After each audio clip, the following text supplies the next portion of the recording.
दोस्तों, आज मैं आपको अपनी वीडियो के माध्यम से बताऊंगा कि आधुनिक समाज में केवल बेडरूम के वास्तु दोष के हिसाब से ही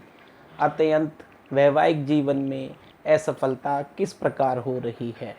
एवं इसी के साथ साथ मैं अपनी वीडियो के माध्यम से यह भी बताऊंगा कि चेहरे पर अंगों की बनावट के हिसाब से पति पत्नी को किस आकार, किस रंग एवं किस स्थिति का बेडरूम अपने वैवाहिक जीवन को सफल बनाने के लिए चुनना चाहिए। ऐसा मान के चलें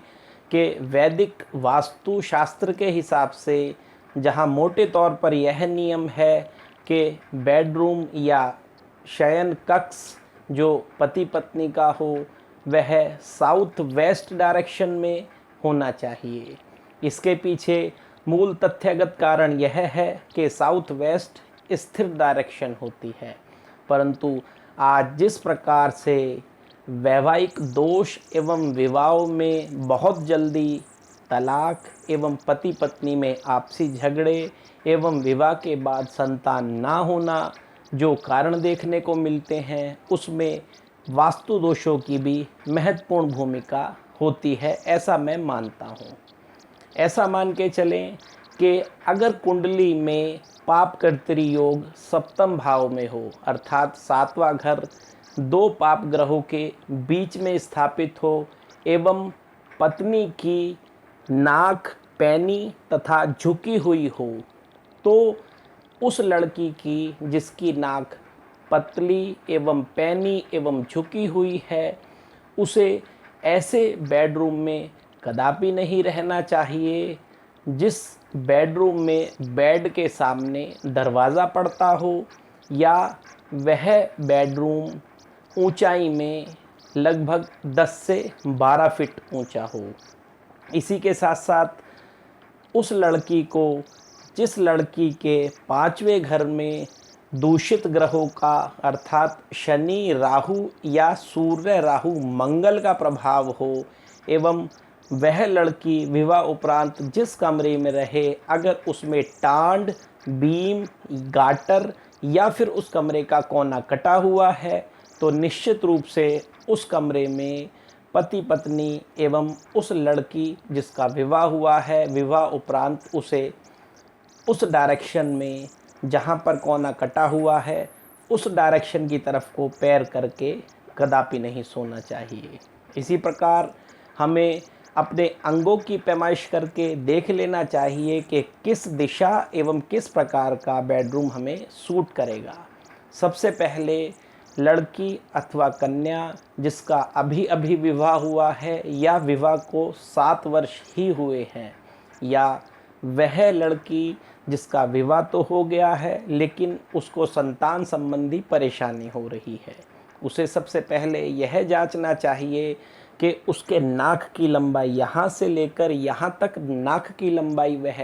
किसी स्केल या अपनी उंगली से ही नाप ले। अगर उसकी नाक की लंबाई उसके कान की टोटल लंबाई से अधिक है, तो ऐसी अवस्था में उसे कदापि भी अपना शयन कक्ष या बेडरूम पश्चिम दिशा में एवं दक्षिण पश्चिम दिशा में नहीं बनाना चाहिए। इसी के साथ साथ वह लड़की जिसके अंदर वायु का प्रभाव अधिक हो, अर्थात उसके गाल पतले हों, उसकी चिन्ह वी आकार की हो एवं उसका माथा काफ़ी चौड़ा एवं लंबाई तथा चौड़ाई में बड़ा हो। इसी के साथ साथ क्योंकि लंबाई में माथा चौड़ा और बड़ा होने पर सप्तम भाव निश्चित रूप से कुंडली का पाप ग्रहों के कारण दूषित हो जाता है। ऐसी अवस्था में उसे ऐसे शयन कक्ष अथवा बेडरूम का चुनाव करना चाहिए जो किसी भी स्थिति में मकान के नॉर्थ ईस्ट या पूर्व या पश्चिम या फिर नॉर्थ वेस्ट डायरेक्शन में ना पड़ता हो एवं वह लड़की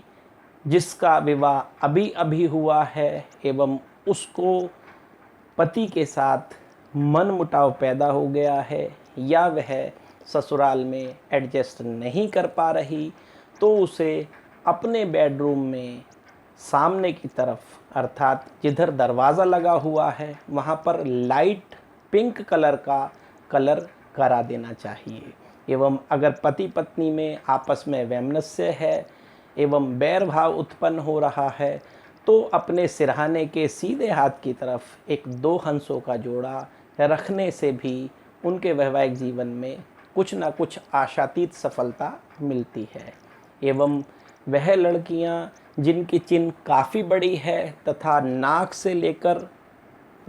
लेकर ऊपरी होंठ काफ़ी बड़ा है, अर्थात ऊपरी होंठ में होंठ से लेकर नाक की जो टोटल डिस्टेंस है वह काफ़ी बड़ी है, माथा बड़ा है एवं चिन भारी है या मध्यम भारी है, तथा इसी के साथ साथ उस कन्या की कुंडली में ऐसी स्थिति होने से 5वां, चौथा, दूसरा या 7वां घर मंगल एवं सूर्य तथा राहु के प्रभाव से दूषित हो जाता है। इन सब के चलते जहाँ अगर बेडरूम की स्थिति ठीक ना हो तो डिवोर्स हो सकता है। वहीं अगर इन सब के साथ साथ बेडरूम में 3 प्रमुख दोष अर्थात उस बेडरूम का कोना कटा हुआ हो, वह बेडरूम सकरा हो अर्थात पीछे से सकरा यानी बेडरूम ही नागफनी आकार का हो, आगे से चौड़ा पीछे से पतला, या फिर बेडरूम के सामने के दरवाजे के आजू बाजू के दोनों कोने कटे हों, तो ऐसी अवस्था में निश्चित रूप से उस लड़की को वैधव्य हो सकता है। पति पत्नी जो चाहते हैं कि उनके बेडरूम में सभी प्रकार के सुख बढ़ें, तो मैं सभी के लिए एक छोटा सा उपाय बता रहा हूँ, वह आप कर लें, जिससे वास्तु शास्त्र का जो भी दोष होगा वह खत्म हो जाएगा। तथा इसी दोष के साथ बेडरूम के द्वारा जहाँ एक और आप अपने जीवन में धन बढ़ा सकेंगे, वहीं दरिद्रता का नाश होगा तथा पति पत्नी में आपस में प्रेम उत्पन्न होकर उनके जीवन में सुख आएगा। आप एक चांदी की छोटी सी लुटिया या कुल्हिया बनवा लें एवं उस पर ढक्कन जरूर होना चाहिए, अर्थात ढक्कन की छोटी सी कुल्हिया या छोटा सा घड़ानुमा आकृति बनवा लें एवं उसे चांदी के ही सिक्कों से भर दें, चाहे उसमें 5 सिक्के आएँ, चाहे उसमें 9 सिक्के आएँ, चाहे उसमें 7 सिक्के आएँ, लेकिन सिक्के आपको विषम संख्या में ही रखने हैं। उन सिक्कों को अच्छे से उस जो भी आप कुल्हिया या लुटिया या छोटा सा घड़ा जो भी बनवा के चांदी का बर्तन लेंगे, परंतु ध्यान रखें कि उसका पेट गोल हो और गर्दन पतली हो, सुराही आकार की हो। उस पे अच्छे से ढक्कन टाइट कर दें एवं उस पर उसे पूरा लाल कपड़े से बांधकर अपने दीवान या बेड के बॉक्स में रखें। अर्थात इस जो चांदी की यह मैंने आपको कुल्हिया बताई है, इस पर सूर्य का प्रकाश एवं बल्ब का प्रकाश सीधा नहीं पड़ना चाहिए। आप इस प्रयोग को सभी राशि वाले एवं अगर उनके अंगों में विकृति है, चाहे उनकी नाक पतली हो, चाहे माथा सकरा हो, माथा फैला एवं चौड़ा हो, कान और नाक की स्थिति में फ़र्क हो, ऊपरी होंठ बड़ा हो या चिन चौड़ी हो, एवं उनकी कुंडली में वैधव्य योग या फिर भाव विरक्ति योग या फिर डिवोर्स का योग बन रहा हो, तो इस अकेले प्रयोग को करने से वह खत्म हो जाता है। मैं आशा करता हूँ कि मेरी वीडियो आपको पसंद आई होगी। समय अनुरूप मैं आपको इसी प्रकार के और उपाय के साथ वीडियो बनाऊँगा। नमस्कार।